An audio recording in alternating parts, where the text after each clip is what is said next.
point where I'm not sure if the products are, you know, objectively bad, or it's just me hating everything.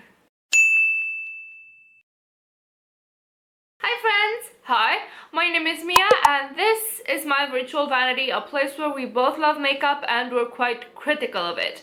And today we're doing a good old-fashioned anti-haul. This type of video doesn't need a presentation, so let's just get started. I will be dragging products that I think are genuinely shit. I will be talking myself out of products that are nice, but you know, the magpie brain sees, the magpie brain wants. I need to have like a little chit chat with myself and tell myself that I do not need any more makeup. Disclaimer, if I sound cranky or my energy is off, it's because I am. I pulled a muscle in my back. I am in pain and hopped on 2 painkillers, so there is that. Let's just start with a very beautiful release, and this is the Kaleidos Fresh Fantasy Escape collection, and it's got 2 palettes because that is what interests me the most: a purple dream and a neutral warm toned affair. The neutral one is quite easy to anti-haul for me because I certainly don't need any more neutrals.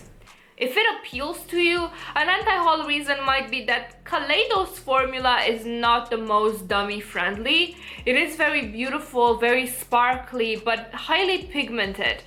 So it's not a type of formula that you just drop on your eyes and go. It's something that needs just a little bit of care put into it.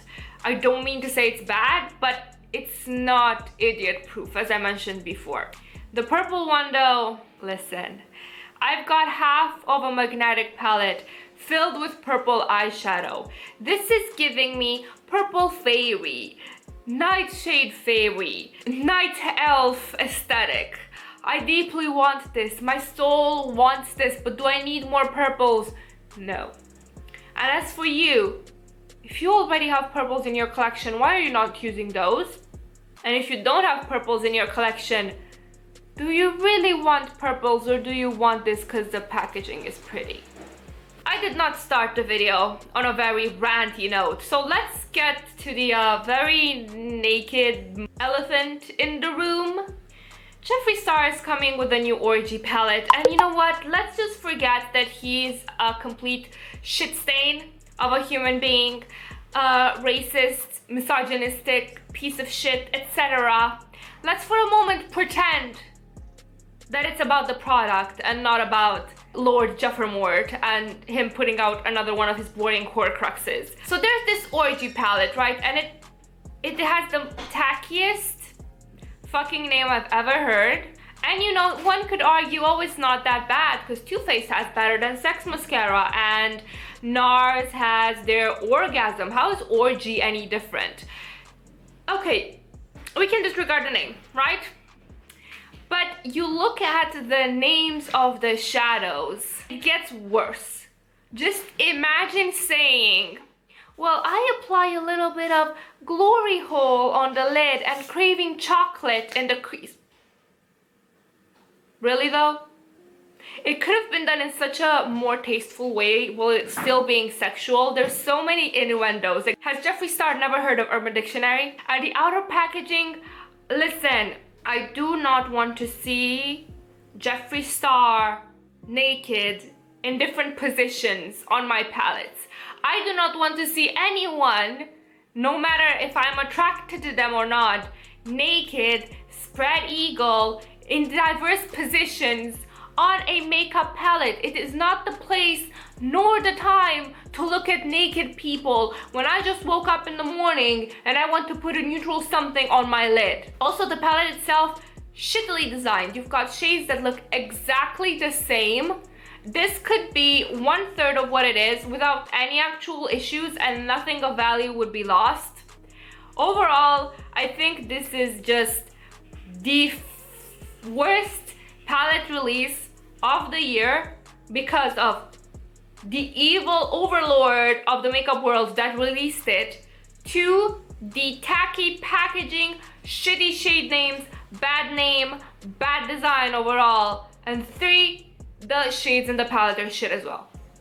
There you have it. Too Faced is coming out with a new pumpkin spice eyeshadow palette. Pinky warms, purples, 2 pops of greens, and some neutrals. I don't know what the guys are Too Faced board meetings, wherever makeup brands come up with these ideas. I don't know what they are smoking, but they need to get on the good stuff, because this does not relate to the theme at all. At this point, I feel Too Faced is just slapping their name on whatever color scheme they're putting out. When I think pumpkin spice, I think warm tones, oranges, fall colors, maybe a deep rust, a deep burgundy, reds, yellows, mustards.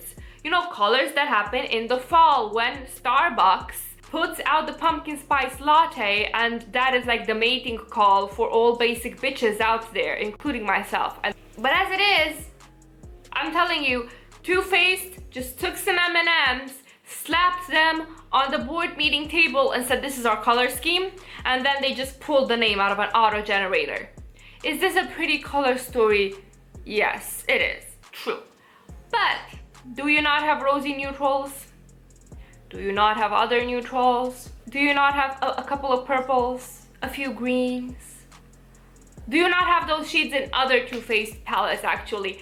If you do not have them and you want something cutesy, yeah, sure, this could work, but honestly, for the price, you've got cuter stuff at better brands than Too Faced. Colourpop, stop repackaging the same shit in a different order in cutesy packaging.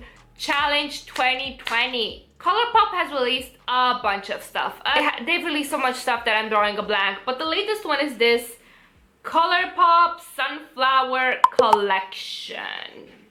The problem with this collection is that the shades are literally shades from their other palettes repackaged. Colourpop always knocks it out of the park with their product design and their product aesthetics.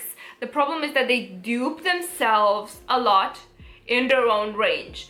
This is the same shades that they've had in all of their other palettes, neutral or not, shades that you probably have 100 times over in other palettes as well. And yes, it's cheap, but it's a duplicate. It's derivative of what they've already had. So unless you're a big Sunflower fan and you just want it for the packaging, I'm not sure this is actually any type of useful. And for the latest releases, what I found was particularly cute and interesting was anything but the palette. Their Super Shock shadows are pretty and unique all of the time. Their lip products are nice. Even for their Wild Nothing palette, which I've actually tried redesigning, and I'll put the video down in the description below. Everything else but the palette was super interesting. They put out a new lip formula. The Super Shocks were cute. And then they put that unseasoned, unspiced palette out with shades that were repetitive of what they already did. Absolutely boring, respective to the theme, too light, too ashy.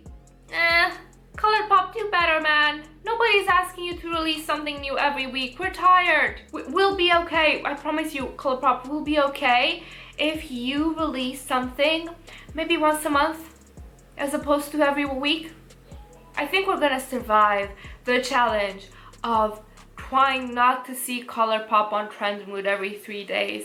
I believe in my heart of hearts that we have the fortitude to pull through this. So Colourpop, please, I beg you, take a break. Morphy is coming out with a collab with I don't know how many M's he has in his name, Mitchell.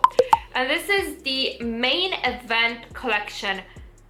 Okay, this palette is the ugliest shit that I've seen all year. And Jeffree Star has put many palettes out this year, so that says something. The color story is a muddy, uncohesive, incoherent mess. The outer packaging is baby's first 2YK design. Baby's first illegally downloaded Photoshop. I just discovered what the overlay and multiply layers do. What is this? I know whatever many M's Mitchell has great artistry and he has a great eye for color. So I'm not sure what happened here. Colored Raine is coming out with their Juicy Boost palette, and it has two variants. It's got like a big palette size and then two tiered smaller sizes. And something that I really want to point out is that I think it's really clever to put out two different sizes, because then people, depending on the state of their vanity, if they prefer something small, something large, if they prefer having the color story all laid out together or not, then they can pick and choose which packaging would benefit them the most. However, this is a rainbow palette. If you want a rainbow palette from an indie brand, a high quality black owned indie brand, go ahead. If you need a rainbow palette, again, go ahead. I heard it's got great formula, but if you already have multiple colored eyeshadows in your collection, this would be a duplicate. This would be superfluous. This doesn't bring anything new to the makeup game except, you know, high quality, great pigmentation, rainbow palette from a black owned indie brand. Another thing is that I hate the packaging. I'm not sure if it makes me hungry or if it makes me think AliExpress bootleg design, but it might be my personal bias because I have an intense disgust with all food themed palettes that is very obviously food themed, and that just stems from my very poor relationship with eating food in my body. Wayne Goss came out with his first release in Wayne Goss Cosmetics, right? And it's this 6-pan palette with huge pans, nice, very neutral color story. And I can look at this from a multiple of angles, right? And I'll start with my own angle. That is someone that already has all of these shades in their collection. The shades are beautiful. I am though bothered by that black at the corner, because even if you would use this as your everyday palette, by the time you finish all of the other shades, that black is still gonna be standing strong, 3/4 full, if that. Another problem that I have with this palette is that it doesn't have enough depth.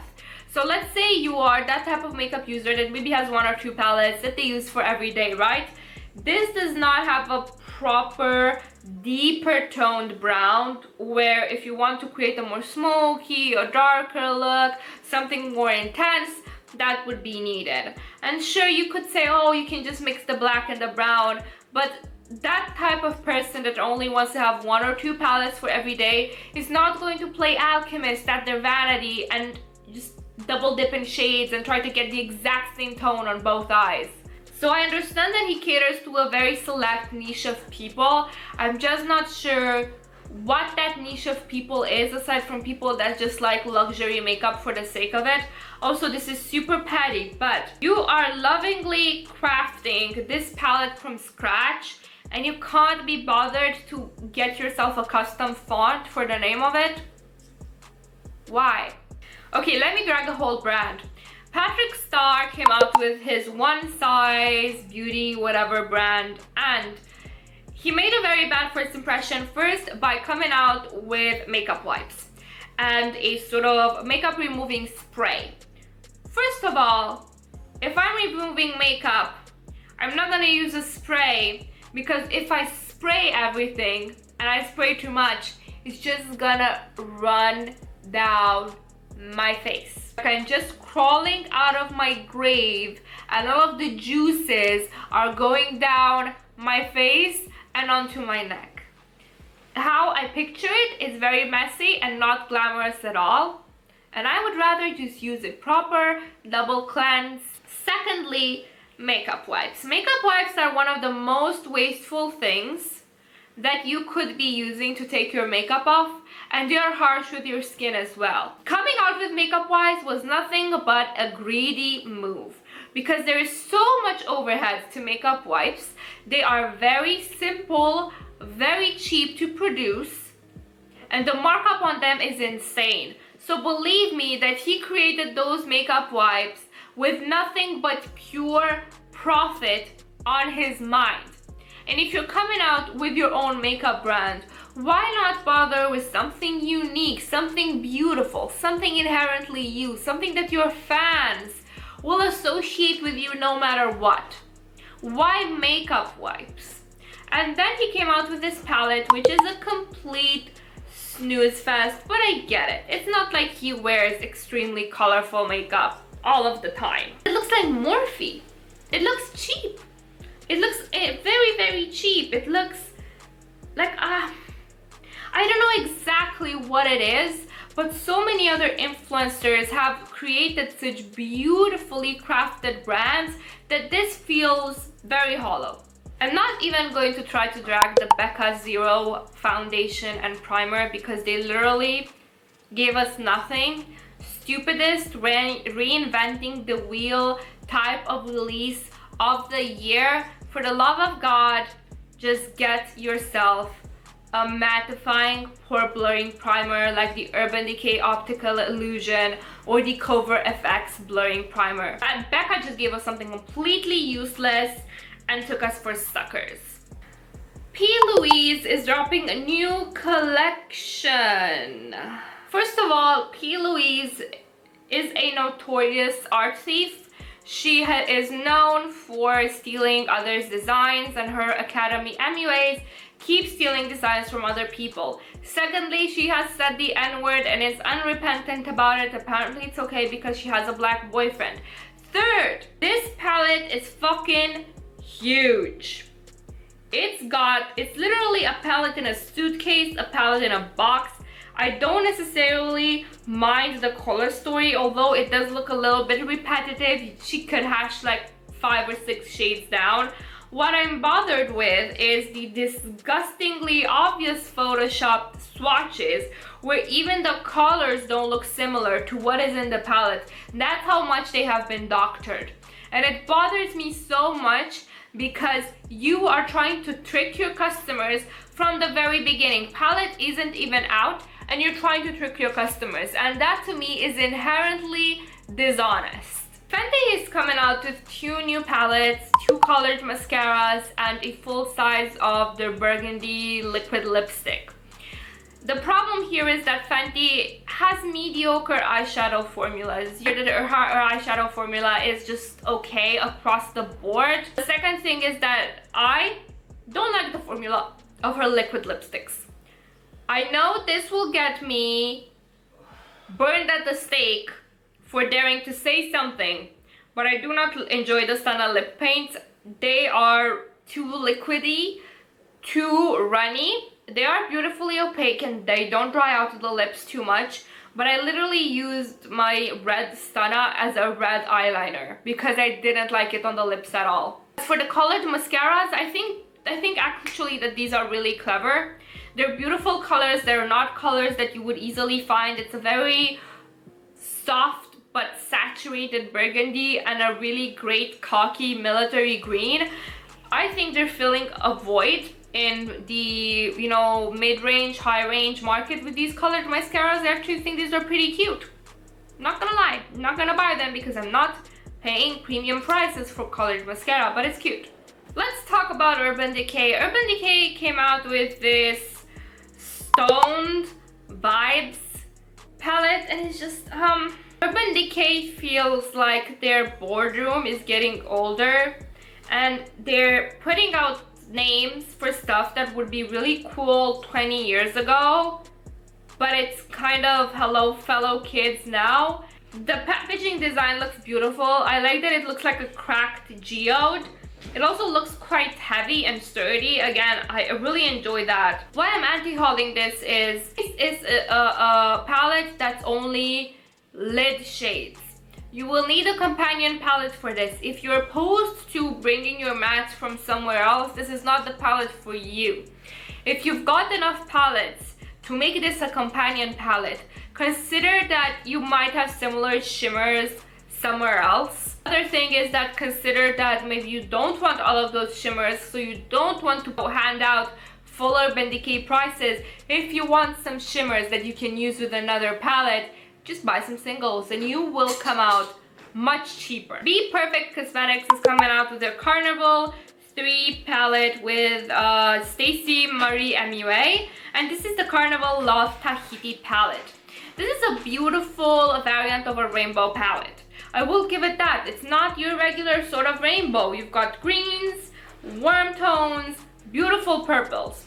If you are someone that is experimenting with color and wants something really high quality, doesn't quite know what their preferred shades is, or you're doing a lot of creative work, this is a great tabletop palette. If you are someone like myself, for example, that enjoys creative work, but also kind of knows her limitations, her tastes, doesn't necessarily need all that variety all of the time, I would suggest against it. I heard BPerfect has great quality shadows, especially these Stacey Marie collaborations, and she has done beautiful work with them. This is a humongous palette, huge quantity of shadow to bring in your collection all at once. If you enjoy the variety, if those are the type of palettes that you love, amazing. But for me, it's a very easy anti-haul because this does not inspire me, this overwhelms me. Okay, I'm done, at least for this month, because it seems that the pace of makeup releases has started picking back up. I thought we were going to know peace, and yet the makeup nation attacked again. Thank you guys so much for watching, and please let me know in the comments down below what your opinions are on these products that I've mentioned. If you're planning to pick something up, if you think I'm being a poopy hat and I'm not right, I'd also like to hear that. Thank you guys so much for watching, and I hope you have one wonderful evening, a morning, second breakfast, third lunch, whatever it is where you're from. Bye!